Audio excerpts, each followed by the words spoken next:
2023년 2월 13일 말씀 사무엘상 12장 16절에서 25절 제목 용서와 사랑에 감사해 진실하게 섬길 하나님. 인류 역사를 보면 사람들의 죄가 욕심으로부터 시작됩니다. 그 죄에 대한 하나님의 징계와 더불어 죄의 열매로 사람들은 고통합니다. 그 상황 속에서 사랑의 하나님께서 죄인들을 사랑하시고 선하신 손길로 인도하시는 모습들을 볼 수 있습니다. 오늘 본문도 그렇습니다. 이스라엘 백성들이 왕을 구했을 때 사무엘은 하나님께 저들이 나를 버렸습니다라고 말씀드렸지만 하나님은 아니라 저들은 너를 버린 것이 아니라 왕인 나를 버렸다고 말씀하셨습니다. 사무엘은 백성들에게 그동안 나는 이스라엘의 지도자로 다스리면서 욕심으로 빼앗거나 불의한 일을 하지 않았으며 어떤 뇌물도 받지 않았다라고 말합니다. 그런데 너희들이 눈에 보이는 사람을 왕으로 세워달라는 것이 하나님께 큰 죄악임을 다시 한번 상기시키면서 하나님께서 징계하실 것이다라고 말합니다. 하나님의 말씀에 순종하면 하나님께서 상급을 주시듯이 하나님의 말씀에 불순종하게 되면 하나님께서 징계를 내리십니다.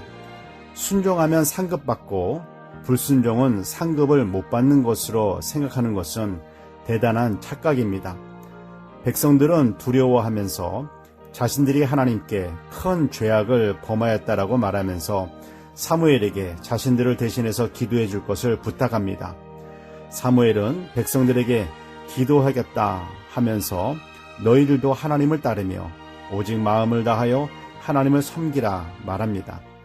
하나님께 죄를 범하였을 때 해결하는 방법은 오직 죄를 자백하며 용서를 구하는 회개의 뿐입니다.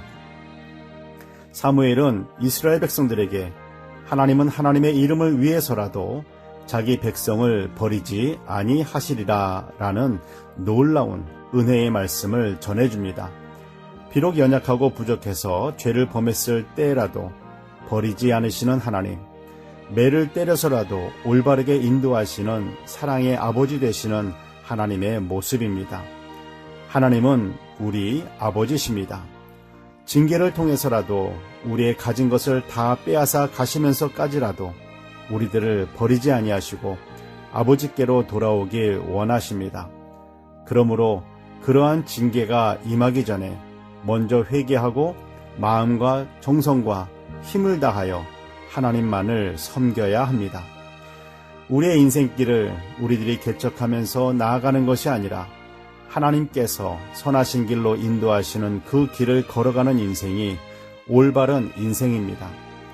어떤 인생이 성공하는 인생이고 어떤 인생이 망하는 인생일까요? 마음과 정성을 다해서 하나님만을 섬기는 인생은 성공하는 인생이며 하나님이 아닌 다른 것을 왕으로 세우면 그 왕과 함께 멸망당하게 되는 그 인생은 망하는 인생이 됩니다.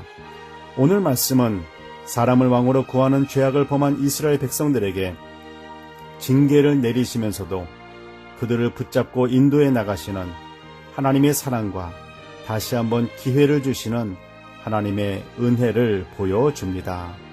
기도하겠습니다. 사랑의 하나님 아버지, 하나님의 징계를 받았을 때 그 징계 속에서 하나님 아버지의 사랑을 깨닫게 하셔서 다시 하나님 앞으로 돌아서게 하옵소서. 우리가 섬기고 따라야 할 왕은 오직 하나님뿐임을 인정하고 하나님만을 섬기면서 살게 하옵소서. 하나님의 이름을 위하여 백성된 우리들을 지켜주시고 인도해 주시는 선하신 하나님께 감사와 찬양을 올려드립니다. 하나님 앞에서 우리의 의가 되시는 예수 그리스도의 이름으로 기도드립니다. 아멘.